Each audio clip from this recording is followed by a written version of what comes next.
Olá, seja bem-vindo, seja bem-vinda a mais um episódio do NaraDevaCast. E hoje iremos falar de 2020, pandemia e mantenha a calma.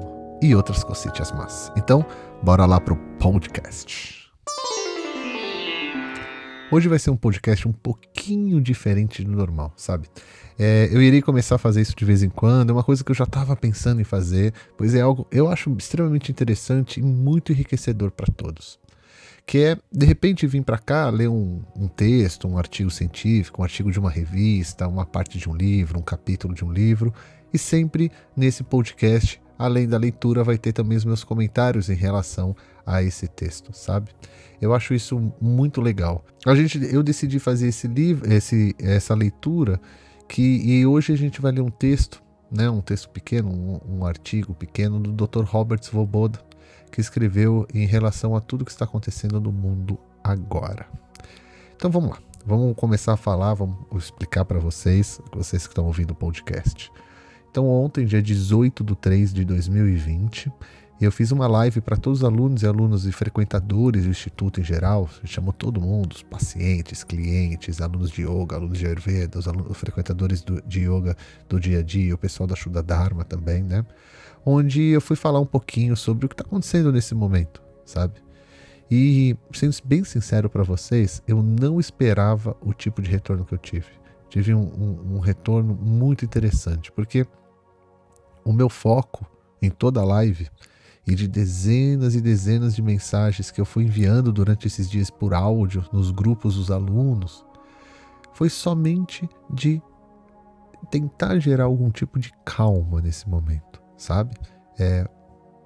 Eu brinco muito com essa palavra calma que o Dr. Robert Svoboda sempre nos vídeos dele, tem vários que ele fala, conta as histórias, que a gente tem que ter bastante calma no momento mais turbulento da nossa vida, a gente tem que ter calma. Ele fala assim, se você estiver ouvindo sinos batendo na sua cabeça, tenha calma. Eu pensando sobre isso, eu falei, é um momento oportuno para eu colocar em prática isso, né? Foi quando eu percebi que sim, estamos à beira de uma histeria coletiva. Pode parecer até muito pensar nisso nesse momento, tipo, o Eric tá exagerando, mas, gente, tá claro e bem nítido que as pessoas estão com muito medo, ansiosas, muito cautelosas, angustiadas, agitadas, desconfiadas de tudo, sabe? Hoje eu tive que pegar minha moto que tava de consertar uma pecinha dela para eu ficar com uma moto que é mais ágil, né? Nesses dias, tudo se caso eu precise. E eu tive que parar em alguns lugares, abastecer, fazer aquela coisa toda. E você vê que as pessoas estão desconfiadas de tudo que está acontecendo, sabe? Pensando em mil e umas possibilidades de futuros possíveis. Tem algumas pessoas se vendo até dentro de filmes apocalípticos, sabe? Voltamos a isso, aquilo outro. E eu fui percebendo dessa forma que aonde eu poderia estar, de certa forma, ajudar nesse momento, né? Pois, sim, deveria ser claro, veja, não é bem claro, que todos os profissionais de saúde nesse momento podem ajudar, de alguma forma. Nós também, chamados terapeutas ayurvedas ou profissionais de Ayurveda, como outros preferem ser chamados, vocês, professores de yoga, sabe? Mesmo sabendo que, claro, que yoga não está tão ligado à área de saúde assim, sabe? Mas podem e muito contribuir com tudo isso e tantas outras profissões que achamos que não podemos contribuir em momentos assim, desses assim, e podemos sim, sabe? Mas Eric, vocês vão perguntar para mim, poxa, tá, de que forma eu, como um possível profissional de Ayurveda, né, um futuro ou um profissional de Ayurveda nesse momento, posso contribuir com isso que está acontecendo, sabe? Bom, muita pessoa vai perguntar para mim, Eric, também gosto de o que você acha? Vou fazer receita? Vamos ficar falando, colocar post, fazer live sobre como aumentar o sistema imunológico pela Ayurveda, sabe? A rotina diária mais adequada, a massagem, a alimentação, isso, aquilo outro. Bem, claro, se você quiser fazer isso e achar que vale a pena, sabe? Que você tem uma boa desenvoltura para isso, boa sorte, vai lá, mete bala, é assim mesmo que tem que fazer, sabe? Vai lá, sabemos que de alguma forma você vai ajudar alguém também, isso com certeza. Lembrando sempre que eu falo muito da responsabilidade do como vocês vão passar a informação, deixar claro que é um gengibre ou qualquer outra coisa assim do gênero que as pessoas estão colocando ajudam, claro que ajudam, mas não estão combatendo o vírus e tem que deixar claro essas situações, sabe? Explicar muito bem explicado, isso é importantíssimo, mas o que vejo também, gente, que é possível fazer um outro tipo de ajuda, que é acalmar as pessoas, sabe? Trazer algum tipo de paz, de tranquilidade em momentos como esse. Nós, estudantes de Ayurveda, Yoga, Tantra, Vedanta, meditação, etc, etc, etc. Eu coloco todos nós como estudantes porque nesse momento, quando acontecem questões assim, nós somos estudantes. Sabe, passamos anos e anos e anos e anos estudando muito, sabe? Como momentos de... Eu coloquei de crise, entre aspas, porque eu sinceramente não achei uma palavra mais correta para esse momento, porque é uma crise ligada à saúde, mas é ligada a diversas outras coisas acontecendo ao mesmo tempo. A gente está vendo isso, gente. Está acontecendo, está em todos os lugares, sabe? Não é o momento para a gente ficar criando teoria da conspiração e achar que, sei lá, enfim, sabe, tá aqui. Mas é nesses momentos que a gente foi educado dentro dessas práticas, aprendemos durante todo esse tempo como gerenciar nossas emoções, para que possamos ter mais equilíbrio num momento como esse. Então, chegou a hora, pessoal, de usarmos essas ferramentas, né? E uma das formas é ajudar a trazer calma para a população.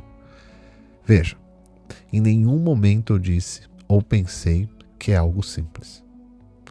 Pois eu sei muito bem que não é fácil. Nem para nós, que somos já estudantes dessa pegada toda, de manter a calma, né? Mas temos as ferramentas em mãos. Então vamos usá-la de alguma forma, sabe? Vamos tentar ao máximo possível manter calma, incluir nossa rotina diária, meditação, criar algumas rotinas no dia, sempre estar lendo bons livros para acalmar a mente, manter ela mais focada, procurar fazer aulas online, vídeos, tem um monte na internet gratuito, não precisa ser esse ou aquele, nosso ou aquele outro. Conversar com pessoas online, chamar colegas, conversar, ver documentários, além de filmes. Vamos tentar fazer uma corrente do bem, sabe? Mandar mensagem a amigos, perguntar como tá de saúde, aos familiares.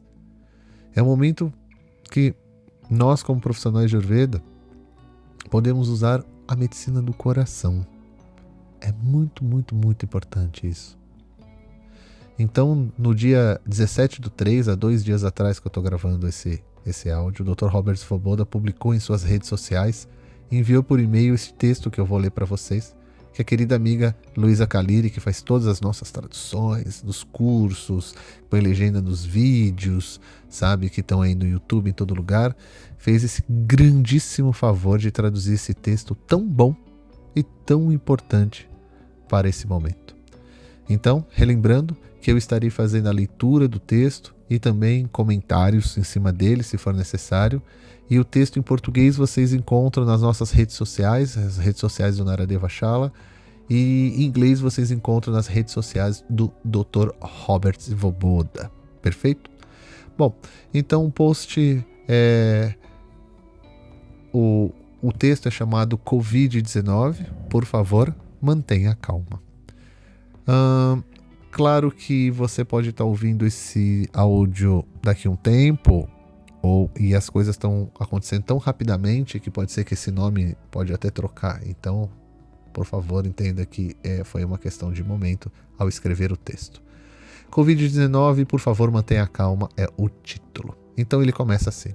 À medida que o Covid-19, entre parênteses, agora conhecido oficialmente como SARS-CoV-2, fecha parênteses, continua se espalhando pelo mundo, governos e profissionais da área médica estão lutando para identificar o quão extensa essa propagação será realmente e quais seriam as maneiras menos intrusivas e mais eficientes de limitar essa propagação. A atenção vigilante e a prevenção de multidões, juntamente com repetidas lavagens de mãos e restrições ao toque na boca, olhos e nariz, são agora as melhores ações preventivas, além de fazermos algumas compras estratégicas de itens que cada um sabe que precisará nas próximas aproximadas 2 semanas. Ele está levando em consideração as quarentenas como estão sendo dadas em todos os lugares. Nesse clima de incerteza, então ele continua, nesse clima de incerteza, no entanto, muitas pessoas estão enlouquecendo e agindo de maneiras que não favorecem nem eles, nem as suas famílias, especialmente quando saem comprando tudo o que podem. A mente humana é um desenvolvimento evolucionário recente e, assim sendo, ainda não amadureceu completamente. Portanto, quando confrontadas com uma crise, por exemplo, muitas mentes perdem a capacidade de pensar com clareza. Por mente, quero dizer, a função mental, conhecida em sânscrito como manas, que coordena as percepções que obtemos de nossos sentidos, e uma narrativa significativa que buddhi, nossa faculdade interna de discernimento, pode usar para informar manas, que é a nossa mente, como responder a essa narrativa. O terror interrompe esse processo, levando as pessoas a reagir em vez de agir com consciência e propósito. Essa parte final eu acho muito interessante e eu vou repetir para vocês. O terror interrompe esse processo, levando as pessoas a reagir em vez de agir com consciência e propósito. E, portanto, estamos testemunhando compras agressivas causando pânico, muitas das quais parecem extraordinariamente irracionais, como a atual correria global para conseguir papel higiênico. Boa parte disso está sendo motivada pelo comportamento do rebanho, ou, entre aspas, contágio emocional. Todos nós entendemos a espelhar um ao outro, não é mesmo? Pelo menos, em parte, graças aos neurônios espelho, entre aspas, que aparecem em várias regiões do cérebro e, como animais hipersociais, estamos todos conscientes ou menos conscientes, alinhando com nossa galera mais próxima, assim. Somos tão parecidos com nossos amigos na maneira como percebemos e respondemos ao mundo ao nosso redor que essas semelhanças podem ser usadas para prever não apenas quem são nossos amigos, mas também quão próximo estamos socialmente deles. O Dr. Robert, nesse momento, no texto, ele coloca um link que eu recomendaria muito vocês procurarem nas redes sociais que a gente publicou o texto. É um link em inglês, onde explica um pouquinho sobre essa explicação que ele fala sobre o contágio emocional e os células espelhos, etc, etc, etc. Vale bastante a pena vocês lerem. Em potencial, continuando o texto então, pessoal, em potencial facilita o nosso alinhamento com os estados emocionais dos outros, o que significa que podemos capturar, entre aspas, emoções de interações até casuais, se o nível geral de inquietação em uma população for suficiente alta. Vamos repetir? Esse potencial facilita o nosso alinhamento com os estados emocionais dos outros, o que significa que podemos capturar emoções de interações até casuais, se o nível geral de inquietação em uma população for suficiente alta. O medo e a ansiedade são particularmente infecciosos e podem levar a tumultos. Quando alguns da multidão percebem que acreditam ser uma ameaça, seu repentino medo e a fuga subsequente pode convencer os que estão à sua volta da necessidade de fugir também. E logo toda a multidão foi induzida a correr, geralmente sem direção ou propósito. Isso é muito comum, eu já vi acontecer, e principalmente em estádio de futebol, que eu já frequentei durante um tempo, em shows também, Isso acontece, muitas vezes não é nada, e o que ele está querendo chamar aí, que é aquela ação rápida que se tem pelo medo, pela angústia, etc, etc. Continuando o texto então, isso já é ruim o suficiente uma multidão localizada, como eu dei o exemplo. Mas, graças a boletins 24 horas por dia e publicações em mídias sociais que aumentam a velocidade com que o contágio emocional pode se espalhar através de uma população, o Covid-19 estimulou amplas faixas da população mundial a entrar no modo de pânico.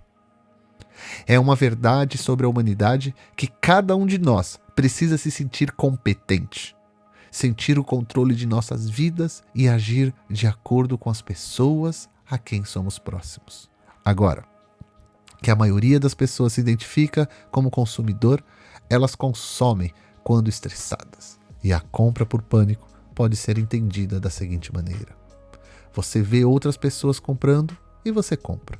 Você vê fotos de prateleiras vazias e não quer ficar de fora, entre parênteses, desejando sentir e parecer ser competente. Fecha parênteses.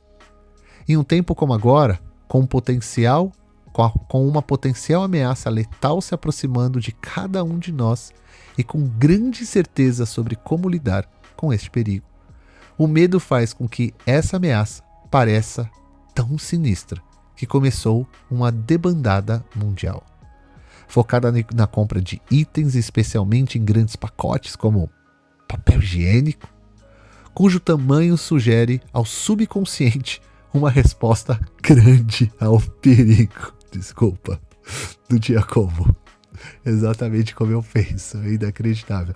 A gente faz essas conexões com os nossos professores, aí você lê um texto dele e você vê, né, como você está totalmente ligado. Mesmo, continuando então o texto, pessoal, mesmo que você seja capaz de resistir às compras por pânico, ainda sentirá a ameaça, que precisará abordar de alguma maneira que seja significativa para você, que seja apropriada ao risco e que reduza o contágio ao medo ao invés de promovê-lo. O contágio do medo, né? Ao invés de promovê-lo. Uma boa maneira de começar é dando nome ao que você está sentindo. Por isso, o tira temporariamente desse estado, seja ele qual for. Depois de examinar sua situação com maior objetividade, lembre-se que um viés cognitivo comum é enfatizar demais os eventos recentes e muito vívidos. Em outras palavras, tente criar uma perspectiva mais equilibrada para a sua situação. A gratidão pelo que você já tem é uma ótima maneira de começar. Além disso, todos podemos ser extremamente gratos à natureza por ela ter decidido colocar nossas espécies rebeldes de volta à vigília como uma doença cuja taxa de mortalidade parece estar se estabilizando em cerca de 4%. Não nos quase 10% da primeira SARS, nem nas 35% do MERS. Ambos são também coronavírus. E ambos, como o Covid-19, originalmente se originaram em animais antes de passarem para os seres humanos. Obrigado, providência divina. Como humanas, que é a mente, sempre quer tentar sair das situações, pense. Mas não de forma descontrolada, que está na moda. O que acontecerá a seguir? Pense, pergunte para você mesmo. Encontre fontes confiáveis de informação, esclareça o máximo possível sobre diagnóstico e prognóstico. E quando ficar sem coisas para pensar, mas ainda não conseguir parar de pensar, lembre-se de que manas, a mente, vem da raiz em sânscrito mam, que significa pensar. O sufixo sânscrito tra significa instrumento de ou protetor de, o que torna a palavra mantra, que é mam, mastra, maestra, mantra, um instrumento do pensamento, ou o protetor do pensamento. Concentre-se, portanto, no seu mantra, ou um mantra, ou em um dos muitos nomes do Senhor, ou do Ser Supremo, ou da Senhora Suprema, como for melhor para você. Confie nos fatores internos e não externos para retomar o controle em um mundo cada vez mais fora de controle. Quando você faz isso em conjunto com outras pessoas que estão se esforçando para fazer a coisa certa, você tem um satsanga. E nas palavras de um ditado em sânscrito, o que o satsanga não pode fazer pelos seres humanos? Por quanto tempo o Covid-19 nos afligirá e o quanto ainda não sabemos. O que todos devemos lembrar é que não devemos piorar uma situação ruim, correndo sem rumo como galinhas sem cabeça. Om Namah Shivaya. Dr. Robert Svoboda, tradução Luísa Caliri, voz Eric Schultz. Por favor, eu não sou profissional, eu faço isso porque eu gosto, eu amo fazer isso daqui e eu só tentei passar um pouco da minha emoção a ler esse texto que eu achei tão importante. Muito obrigado por mais este podcast e espero voltar em breve para falar com vocês. Om Namah Shivaya. Namastê.